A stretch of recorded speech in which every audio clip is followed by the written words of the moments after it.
स्वागत बा आप सभी के आज के वीडियो में। तो चलिए शुरू कइल जाओ भोजपुरी के ताज़ा खबर बिल्कुल फटाफट अंदाज में। वीडियो शुरू करे से पहले आप सभी के बता दी कि वीडियो पसंद आई तो वीडियो के लाइक कर देम और शेयर कर देम। पहिल का खबर निकल के आ रहल बा भोजपुरी के दबंग सुपरस्टार खेसारी लाल यादव के ओर से, जिनकर नया बोलबम गाना डगरिया शोभे गेरुआ सड़िया से full video song Khesari music world के ऑफिशियल यूट्यूब चैनल पर रिलीज कर देहल गइल बा, जौना के आप लोग चाही तो जाके देख सकतनी। दूसरा खबर निकल के आ रहल बा भोजपुरी के rock star singer Ritesh Pandey के ओर से, जिनकर नया गाना भगवा रंग full audio song Riddhi music world के ऑफिशियल यूट्यूब चैनल से रिलीज कर देहल गइल बा, जौना के आप लोग चाही तो जाके देख सकतनी। तीसरा खबर निकल के आ रहल बा गुंजन सिंह के ओर से, जिनकर नया गाना भगवा ही भगवा नजर आएगा फुल ऑडियो सॉन्ग आदि शक्ति फिल्म्स के ऑफिशियल यूट्यूब चैनल पर रिलीज कर देहल गइल बा, जौना के आप लोग चाही तो जाके सुन सकतनी। चौथा खबर निकल के आ रहल बा भोजपुरी के पावर स्टार पवन सिंह के ओर से, जिनकर आप सभी के बीच में बहुत ही शानदार और जबरदस्त लोकगीत आवे वाला बा, जौना गाना के लिखले बने अखिलेश कश्यप जी। ये गाना के गौले बने पवन सिंह जी और प्रियंका सिंह जी। आप लोग के बता दी कि ई गाना के सावन खत्म होते ही आदि शक्ति फिल्म्स के ऑफिशियल यूट्यूब चैनल से रिलीज कर देहल जाई, जौना के आप लोग जाके सुन सके।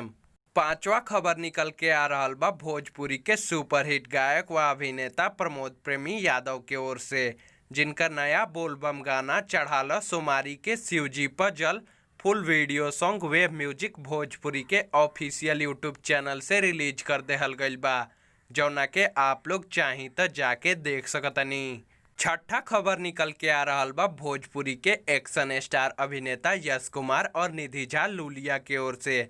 आप लोग के बता दी कि यश कुमार और निधि झा लूलिया के आप सभी के बीच में बहुत ही शानदार और जबरदस्त पारिवारिक फिल्म आवे वाला बा, जौना फिल्म के नाम बा शंकर। ये फिल्म के एडिटिंग और डबिंग के काम लगभग कंप्लीट हो चुकल बा और ये फिल्म के सेकेंड लुक पोस्टर जारी कर देहल गइल बा, जौना के आप लोग स्क्रीन पर देख सकतनी। और ये फिल्म के ट्रेलर के आप सभी के बीच में बहुत ही जल्द यूट्यूब पर रिलीज कइल जाई। आप लोग कमेंट में बताएं कि आप लोग के इस सेकेंड लुक पोस्टर कैसन लागल और कितना लोग इस फिल्म के इंतजार कर रहल बा। सातवां खबर निकल के आ रहल बा भोजपुरी अभिनेता राकेश मिश्रा के ओर से, जिनकर नया गाना ए राजा जाई ना बहरिया फुल वीडियो सॉन्ग म्यूजिक वाइड के ऑफिशियल यूट्यूब चैनल पर रिलीज कर देहल गइल बा, जौना के आप लोग चाही तो जाके देख सकतनी। आठवां खबर निकल के आ रहल बा भोजपुरी के चॉकलेटी स्टार अभिनेता अरविंद अकेला कल्लू और अक्षरा सिंह के ओर से, जिनकर आप सभी के बीच में बहुत ही शानदार और जबरदस्त पारिवारिक कॉमेडी और ड्रामा से भरपूर फिल्म आवे वाला बा, जौना फिल्म के नाम बा शुभ घड़ी आयो।